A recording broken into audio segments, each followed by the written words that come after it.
ಈ ವಕ್ಫ್ amendment bill ರಾಜಕೀಯ ಪ್ರೇರಿತ ಅದು. ಯಾಕಂತ ಹೇಳಿದ್ರೆ ಇದು 1954 ಫಸ್ಟ್ ವಕ್ಫ್ ಆಕ್ಟ್ ಆಯಿತು. 1995 ಅಮೆಂಡ್ ಕೂಡ ಆಯಿತು.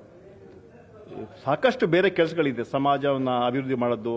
ಯಾಕಂದ್ರೆ 10 ವರ್ಷ ನರೇಂದ್ರ ಮೋದಿ ಅವರಿಗೆ ಅವಕಾಶ ಕೊಟ್ಟಿದ್ದಾರೆ, 11ನೇ ವರ್ಷ ಇದು. ಅದನ್ನ ಬಿಟ್ಟು ಇವರು ವಕ್ಫ್ ಅಲ್ಲಿ ಇನ್ವಾಲ್ವ್ಮೆಂಟ್ ಮಾಡಕ್ಕೆ ಯಾಕೆ? ಈಗ ಎಕ್ಸಾಂಪಲ್, ದೇವಸ್ಥಾನಗಳಲ್ಲಿ ಮುಸಲ್ಮಾನರನ್ನು ಹಾಕ್ತಾರ ಕಮಿಟಿಗಳಲ್ಲಿ. ಸೊ ವಕ್ಫಲ್ಲಿ ಯಾಕೆ ಬೇರೆಯವರು ಬರಬೇಕು? ನಾವು ನಮ್ಮ ವಕ್ಫ್ನ ನಡ್ಕೊಂಡು ಹೋಗ್ತಾ ಇದ್ದೀವಿ ಕಾನೂನುಬದ್ಧವಾಗಿ. ಅದಕ್ಕೆ ದಾಖಲೆಗಳಿದೆ, ಮತ್ತೆ ಅಧಿಕಾರಿಗಳಿದ್ದಾರೆ, ಕೇಳ್ತಾರೆ.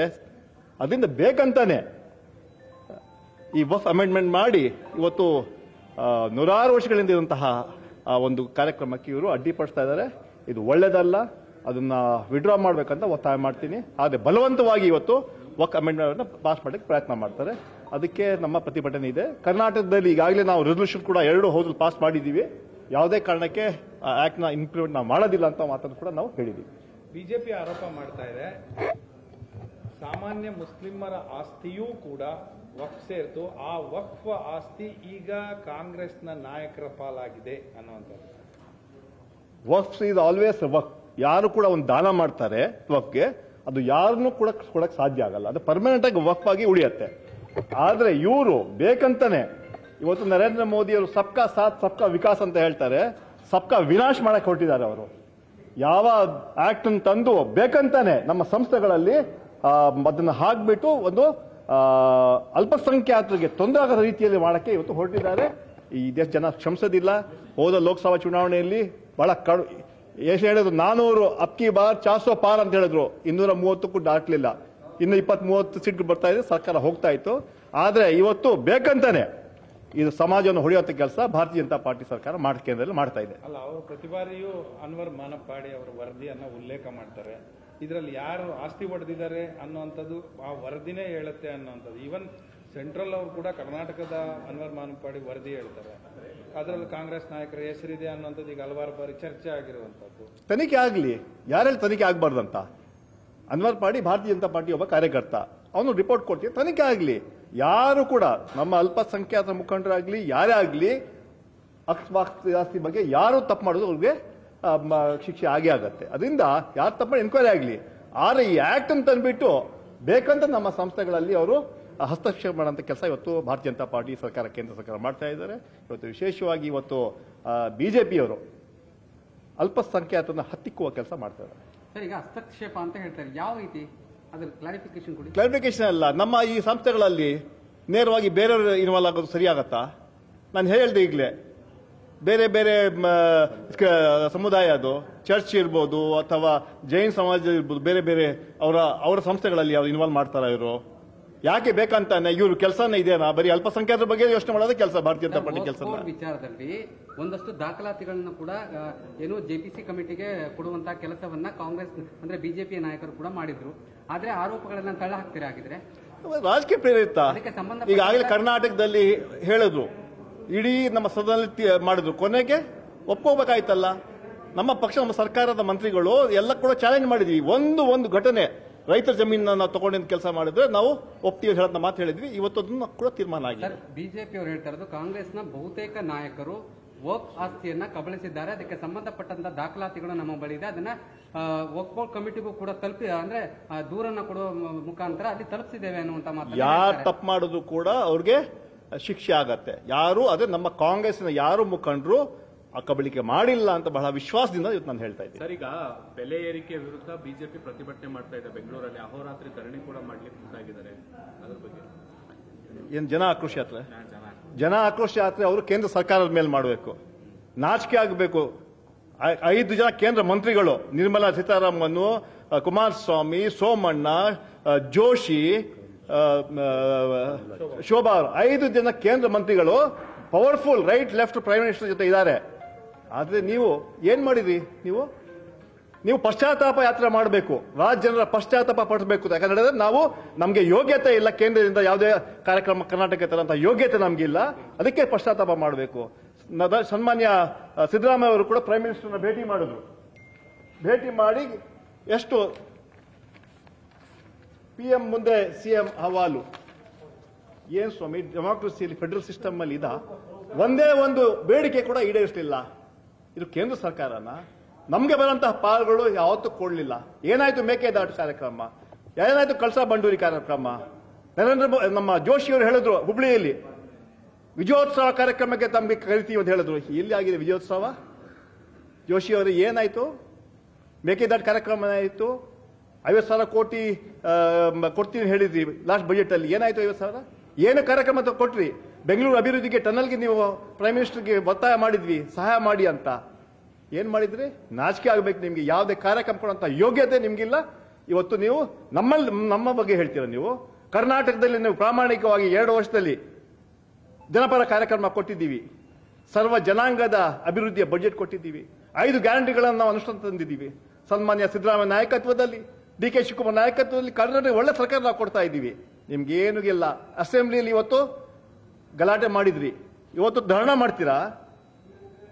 ನೀವು ಸ್ಪೀಕರ್ ಮೇಲೆ ಪೇಪರ್ ಎಸೆಯೋದು ಸರಿನಾ? ಅದು ಸಭ್ಯತೆನಾ? ಡೆಮೊಕ್ರೆಟಿಕ್ ಸಿಸ್ಟಮ್ ಅದು? ಅದಕ್ಕೆ ಸಸ್ಪೆಂಡ್ ಮಾಡಿರೋದು. ಇವತ್ತು ಒಂದು ಸಂದೇಶ ಹೋಗಬೇಕು ಇಡೀ ದೇಶದಲ್ಲಿ. ಡೆಮೋಕ್ರಸಿಯಲ್ಲಿ ಚರ್ಚೆ ಮಾಡಿ, ಟೀಕೆ ಮಾಡಿ, ವಿರೋಧ ಮಾಡಿ. ಆದರೆ ನೀವು ಸ್ಪೀಕರ್ನ ಮ್ಯಾನ್ ಹ್ಯಾಂಡಲ್ ಮಾಡಕ್ಕೆ ಹೊರಟ್ರಲ್ಲ, ಅದೊಂದು ದುರ್ದೈವ, ದುರಂತ, ಒಂದು ಕಪ್ಪು ಚುಕ್ಕೆ ಅದು ದೇಶದ ರಾಜಕೀಯ ಇತಿಹಾಸದಲ್ಲಿ. ಅದರಿಂದ ಇವತ್ತು ಒಂದು ದೊಡ್ಡ ಸಂದೇಶ ನಾವು ಕೊಟ್ಟಿದ್ದೀವಿ. ಯಾರು ಕೂಡ ಮಾಡಲಿ, ನಾವು ಅಧಿಕಾರದಲ್ಲಿ ಇರ್ತೀವಿ, ಆಪೋಸಿಷನ್ ಇರ್ಬೋದು ನಾವು, ಅಥವಾ ರೂಲಿಂಗ್ ಅಲ್ಲಿ ಇರ್ಬೋದು. ಆದ್ರೆ ಸ್ಪೀಕರ್ಗೆ ಗೌರವ ಕೊಡಬೇಕು, ಸದನದಲ್ಲಿ ಚರ್ಚೆ ಮಾಡಬೇಕು, ಜನರ ಕಷ್ಟಗಳು ಸ್ಪಂದಿಸಬೇಕು. ಆ ಕೆಲಸ ನಾವು ಮಾಡಬೇಕಂತ ಮಾತನ್ನ ನಾನು ಹೇಳ್ತಾ, ಇವತ್ತು ಏನು ತೀರ್ಮಾನ ತಗೊಂಡಿದೆ ಸರಿಯಾಗಿದೆ. ಅವರು ಪಾಪ ಪ್ರಜ್ಞೆ ಬರಬೇಕು ಅವ್ರಿಗೆ. ಯಾಕಂದ್ರೆ ನಾವು ತಪ್ಪು ಮಾಡಿದ್ದೀವಿ. ಪೋಡಿಯಂ ಅಲ್ಲಿ ಹತ್ತು ಬಿಟ್ಟು ಹೋಗಿ ಗಲಾಟೆ ಮಾಡ್ತಾರೆ ಅಂತ ಹೇಳಿದ್ರೆ ಅದು ಸರಿನಾ? ಅದು ಅದರಿಂದ ಎಲ್ಲ ವಿಚಾರ ಇಟ್ಕೊಂಡು ಇವತ್ತು ಅವರು ಬೆಂಗಳೂರಲ್ಲಿ ಧರಣ ಮಾಡ್ತಾರೆ ಅಂತ ಹೇಳಿದ್ರೆ ಜನ ಇವತ್ತು ತೀರ್ಮಾನ ಮಾಡ್ತಾರೆ. ನೀವು ತಪ್ಪು ಮಾಡಿದ್ರೆ ಅದಕ್ಕೆ ನಮಗೆ 138 ಸೀಟ್ ಕೊಟ್ಟು ಜನ ಕಾಂಗ್ರೆಸ್ ಅಧಿಕಾರಕ್ಕೆ ತಂದಿದೆ. ಈಗ 40% ಕಮಿಷನ್ ಸರ್ಕಾರ ಇತ್ತಲ್ಲ, ಅದು ವಿರುದ್ಧವಾಗಿ ಜನ ನಮಗೆ ಆಶೀರ್ವಾದ ಮಾಡಿದ್ದಾರೆ. ಅದರಿಂದ ನಾವು ಪ್ರಾಮಾಣಿಕವಾಗಿ ಗೆದ್ದಿದ್ದೀವಿ ಅಂತ ಬೀಗಲ್ಲ, ಸೋತ್ರೆ ಕೂಗಲ್ಲ. ಪ್ರಾಮಾಣಿಕವಾಗಿ ನಮ್ರತೆಯಿಂದ ನಮ್ಮ 5 ವರ್ಷ ಕಾಲ ನಮ್ಮ ಸರ್ಕಾರ ನಡೆಯುತ್ತೆ. ಒಳ್ಳೆ ಕೆಲಸ ನಾವು ಮಾಡ್ತೀವಿ, ಜನಪರ ಕೆಲಸ ಮಾಡ್ತೀವಿ. ನೀವು ಬೆಲೆ ಏರಿಕೆ ಅಂತ ಬಿಜೆಪಿ ಬೈತೀವಿ. ನೀವು ಏನು ಬೆಲೆ ಏರಿಕೆನ ಸಮರ್ಥನೆ ಮಾಡ್ಕೊಳಕ್ಕಾಗತ್ತಾ ಹಂಗಂತ? ಅವ್ರು ಬೈಕೊಂಡು ನೀವು ಓಡಾಡಿದ್ದು, ನಿಮ್ಮನ್ನ ಬೈಕೊಂಡು ಅವ್ರು ಓಡಾಡೋದು, ನಾವ್ಯಾಕೆ ಸಫರ್ ಬಿಡ್ಬೇಕು? ಅಲ್ಲಲ್ಲ, ಬೆಲೆ ಏರಿಕೆ ಇವಾಗ ಇದನ್ನ ನಮ್ಮ ಹಾಲ್ ಬೆಲೆ ಏರಿಕೆ ಮಾಡಿದ್ವಿ. ಕೇಳಿಲಿ ಒಂದು ನಿಮಿಷ, ಅದು ರೈತರಿಗೆ ಹೋಗಿದ್ದು ದುಡ್ಡು, ರೈತರು ಕೊಡಬಾರ್ದ? ಆಯ್ತು, ಡೀಸೆಲ್ ಬೆಲೆ ನಿನ್ನೆ ಗೆಜೆಟ್ ಮಾಡಿದ ಅದ್ಯಾರಿಗೆ ಹೋಗುತ್ತೆ? ಅಲ್ಲ ಸ್ವಾಮಿ, ನಮ್ಮ ಸರ್ಕಾರ UPA ಸರ್ಕಾರ ಅಧಿಕಾರ ಇರುವಾಗ, ಮನಮೋಹನ್ ಸಿಂಗ್ ಸರ್ಕಾರ ಇರುವಾಗ ಪೆಟ್ರೋಲ್ ಬೆಲೆ 55 ರೂಪಾಯಿ ಇತ್ತು, 105ಕ್ಕೆ ದಾಟಿದೆ. ಅದು ಯಾರು ನಾವು ಮಾಡಿದ? ಗ್ಯಾಸ್ ಬೆಲೆ 400 ರೂಪಾಯಿ ಇತ್ತು, 1000ಕ್ಕೆ ದಾಟಿಸೋದಲ್ಲ. ಅದಕ್ಕೆ ನಾವು ಕಾರಣನ? ತೈಲ ಬೆಲೆ ಜಾಸ್ತಿ ಕೇಂದ್ರ ಸರ್ಕಾರದ ವಿರುದ್ಧ ತಾವು ಮಾತನಾಡಿದ್ದೀರಿ, ಅದನ್ನು ಒಪ್ತೇವೆ. ಆದ್ರೆ ತಮ್ಮ ರಾಜ್ಯ ಸರ್ಕಾರ ಇಲ್ಲ. ನಾವು ಮೊನ್ನೆ ಬಜೆಟ್ ಸನ್ಮಾನ್ಯ ಸಿದ್ದರಾಮಯ್ಯ ಕೊಟ್ರು. ಆ ಬಜೆಟ್ ಅಲ್ಲಿ ಎಲ್ಲದಕ್ಕೂ ಜಾಸ್ತಿ ಮಾಡ್ಬಿಟ್ರು ನಾವು. ಹೌದು, 18 ವಿಚಾರಗಳಲ್ಲಿ ಜಾಸ್ತಿ ಆಗಿದೆ. ಮಾಡ್ಬೇಕಲ್ಲ, ರಾಜ್ಯ ಅಭಿವೃದ್ಧಿ ಆಗ್ಬೇಕಲ್ಲ. ಅಲ್ಲಲ್ಲ, ಬೆಲೆ ಏರಿಕೆ ಅಲ್ಲ, ಆದ್ರೆ ದಿನನಿತ್ಯ ಬಳಕೆ ಯಾವಾಗ ಜಾಸ್ತಿ ಮಾಡಿದೇವ?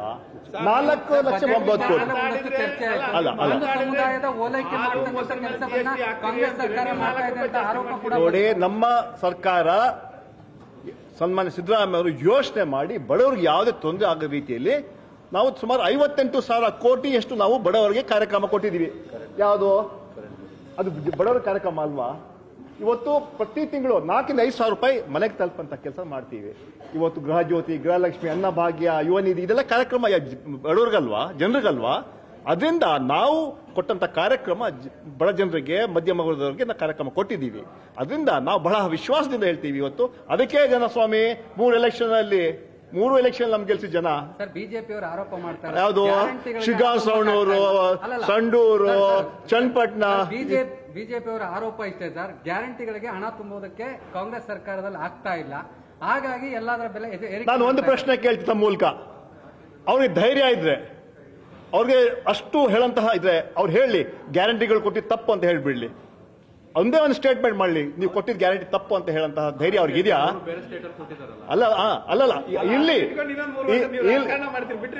ಅವ್ರಿಗೆ ಹೇಳಿ, ಅವ್ರಿಗೆ ಧೈರ್ಯ ಇದ್ರೆ, ಅವ್ರಿಗೆ ಗತ್ತಿದ್ರೆ, ಅದೇನು ಹೇಳ್ತಾರಲ್ಲ ಬೊಮ್ಮಾಯಿ ಅವರು, ದಮ್ಮ ಇದ್ರೆ, ತಾಕತ್ತಿದ್ರೆ ಅಂತ ಹೇಳ್ತಾರಲ್ಲ, ಅದನ್ನ ಹೇಳಿ, ನೀವು ಗ್ಯಾರಂಟಿ ಕೊಟ್ಟಿದ್ದು ತಪ್ಪು ಅಂತ ಹೇಳಿ, ಅವಾಗ ನಾವು ಅವ್ರನ್ನ ಕೇಳ್ತೀವಿ. ಅದರಿಂದ ಅದಕ್ಕೆ ಗ್ಯಾರಂಟಿಗಳು ಕೊಟ್ಬಿಡಿ, ಇದು ಕೊಟ್ಬಿಡಿ, ಅದು ಕೊಟ್ಬಿಡಿ, ಅದು ನೀವು ತಪ್ಪು ಮಾಡ್ತಾ ಇದ್ರು ಅಂತ ಹೇಳ್ತಾರಲ್ಲ, ಅದನ್ನ ನಾಚಿಕೆ ಆಗಬೇಕು. ಕರ್ನಾಟಕದಲ್ಲಿ ಒಳ್ಳೆ ಸರ್ಕಾರ, ಸಿದ್ದರಾಮಯ್ಯ ನಾಯಕತ್ವದ ಒಳ್ಳೆ ಸರ್ಕಾರ ನಡೀತಾ ಇದೆ.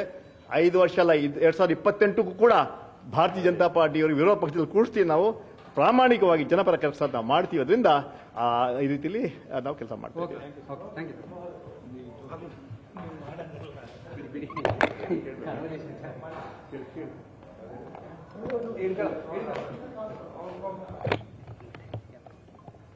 ಸರ್, ಈಗ ಸಿಎಂ ಡೆಲ್ಲಿಗೆ ಬರ್ತಾ ಇದ್ದಾರೆ. ಸೊ ಕ್ಯಾಬಿನೆಟ್ ಎಕ್ಸ್ಪಾನ್ಷನ್ ಆಗುತ್ತೆ ಅನ್ನೋಂಥ ಚರ್ಚೆಗಳು ಶುರುವಾಗಿದೆ.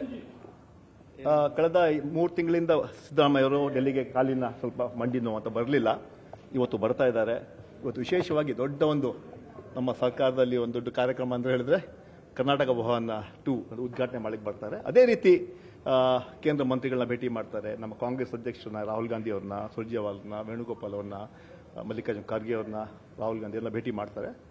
ಚರ್ಚೆ ಆಗತ್ತೆ ಪಕ್ಷ ಸಂಘಟನೆ ಬಗ್ಗೆ.